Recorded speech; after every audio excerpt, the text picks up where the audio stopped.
Good evening to all of you. సభకు నమస్కారం. ఇక్కడున్న పెద్దలందరికీ పేరు పేరున, ఇక్కడున్న విద్యార్థులకి, వాళ్ళ తల్లిదండ్రులకి, వెనుక కూర్చున్న నా మిత్రులకి first of all thanks lot. మా ఫ్రెండ్స్ చెప్పారు ఇంతకుముందు కూడా, అంటే ఇంత పెద్ద వేదిక మీద మాట్లాడడం it's really exciting for me. నేను మాట్లాడాను చాలా చూడలు, కానీ అసలు ఇలాంటి గ్యాదరింగ్ అయితే I didn't address and anywhere. I'm very happy. Helping hands ఆర్గనైజేషన్కి, ఇక్కడున్న గెస్ట్స్ అందరికీ, శామ్యూల్ సార్కి అందరికీ బిగ్ థ్యాంక్స్. నిజం చెప్పాలంటే ఇదంతా ఒక కళలా ఉందండి. From the past 1 month, whatever is happening are the best days in my life, I promise you. Every day or frequently press పేపర్లో పడడం, టీవీలో కనిపించడం, ఇలా వచ్చి మాట్లాడే అవకాశం దొరకడం it's are really really very exciting. దీనికోసం సివిల్ సర్వీస్ కొట్టాలండి.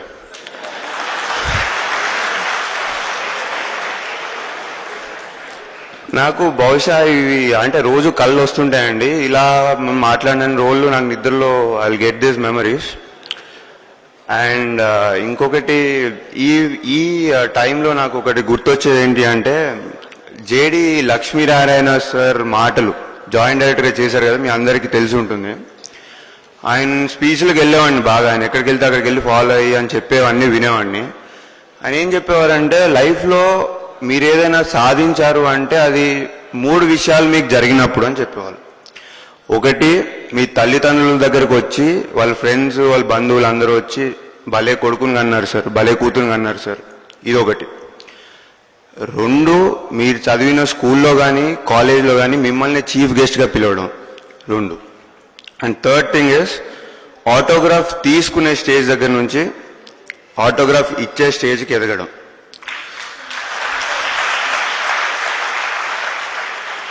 సివిల్ సర్వీసెస్ దయ వల్ల నాకు మొదటి 2 పూర్తయ్యాయండి. 3వది ఇంకా ఆటోగ్రాఫ్లు. మీలో ఎవరన్నా అడిగితే ఇవ్వకుండా ఉండను, ఖచ్చితంగా ఇస్తాను. కానీ నాకు తెలిసి దానికి ఇంకొంచెం టైం ఉందండి, ఎందుకంటే నేను లైఫ్లో ఇంకా చేయాల్సింది చాలా ఉంది. I just consider this as the beginning of the second innings of my life. నేను నిజంగా గొప్పవాడిని ఎప్పుడైతానంటే, నా మీద ఏ బాధ్యతలు అయితే, ఏ రెస్పాన్సిబిలిటీస్ ఎక్స్పెక్ట్ చేసి గవర్నమెంట్ నాకు ఉద్యోగం ఇచ్చిందో అది నెరవేర్చిన రోజు, ప్రజలకి ఉపయోగపడిన రోజు.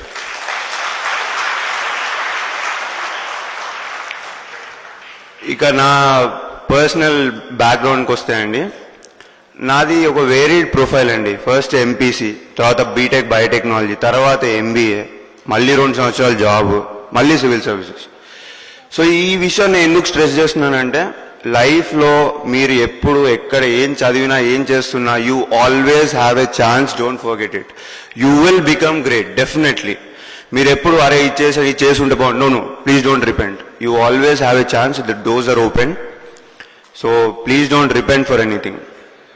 నా ఎక్స్పీరియన్స్ అండి, 25 ఏళ్ళకి మంచి ఉద్యోగం వదిలేసి ఇంటికి వచ్చి మా నాన్నగారు అమ్మగారు కూర్చున్నారు ఇక్కడ.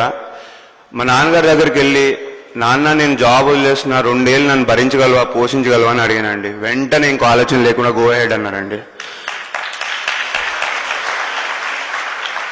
And just because of that I'm standing in front of you here. కొంచెం ఇబ్బందిగా ఉంటుందండి, ఫైనాన్షియల్ ఇండిపెండెన్స్ వచ్చిన తర్వాత మళ్ళీ 50కి 100కి ఇంట్లో అడగాలంటే ఖచ్చితంగా ఇబ్బందిగా ఉంటుంది. కానీ దాని తర్వాత వచ్చే సక్సెస్ అవన్నీ మర్చిపోయేలా చేస్తుందండి. ప్రిపరేషన్లో పడ్డ కష్టాలు ఏవైనా అండి, any type of hard work, hardships, you will forget everything. And లాస్ట్లో ఒక మాట చెప్తానండి, ఒక చిన్న మోటివేషన్ స్టోరీ, ఒక ½ minute కంప్లీట్ చేస్తాను. ఒక సెయింట్ ఉంటాడు, అతనికి ఫ్యూ డిసైపుల్స్ ఉంటారు, ఆస్ట్రోనమీ నేర్పుతుంటాడు వాళ్ళందరికీ. సో ఆయన అంటారు, లైఫ్లో ఏదన్నా సాధించాలి అంటే ఒక బర్నింగ్ డిజైర్ ఉండాలి అని చెప్తారు. అంటే ఒక క్యూరియస్ స్టూడెంట్ నాలాగా, మనలాగా వెళ్ళి, గురుగారు బర్నింగ్ డిజైర్ అంటున్నారు, అంటే ఏంటి నాకు అర్థం కాలేదు. ఆయన అంటారు, నువ్వు క్లాస్ అయిపోయిన తర్వాత సాయంత్రం నాతో రా, ఇవాళ నేర్పిస్తాను నీకు అని చెప్పి నది దగ్గర తీసుకెళ్తారు స్నానం చేయడానికి. వెళ్ళిన తర్వాత గురువు గారు ఒక 2 డిప్స్ కొడతారు, స్టూడెంట్స్ కూడా 2 డిప్స్ కొట్టిన తర్వాత 3వ డిప్ స్టూడెంట్ మునిగినప్పుడు గురువు గారు గట్టిగా తలపట్టేసుకుంటారు స్టూడెంట్ పైకి లేవనీయకుండా చాలా గట్టిగా.